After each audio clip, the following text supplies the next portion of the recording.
katta dosh qozonlardagi to'y oshlarining mazasini kichkinagina oshdan keltirishga harakat qilib ko'ramiz.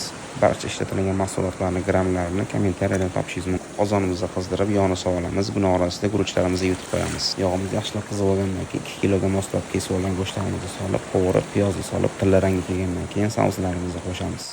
Oshga qaynagan yoki issiq suv solish tavsiya qilinadi. Sauslarimizni tekislab olib, ustidan tuz beramiz. Oldindan yutib qo'yilgan no'xatni solib, men go'shtimiz yog'liroq bo'lgani uchun chetlarini to'g'rab ustiga sepib oldim.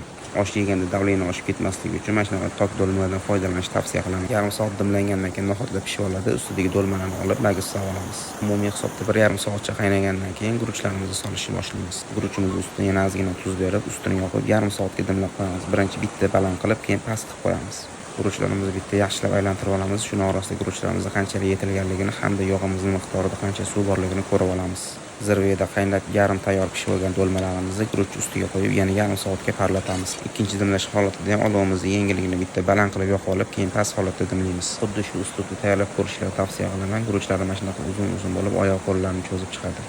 Oshimizni tegidagi go'shtlarni chiqarib olib, hammasini bir xil qilib aralashtirib olib, lagerlarga suzib yuboramiz. Oxir oshpaz birodarlarimiz qayerda kamchiliklar bo'lib qo'yganimizni kommentariyada aytib ketsa, xursand bo'lamiz. Vaqtingizga rozi bo'ling. Assalomu alaykum.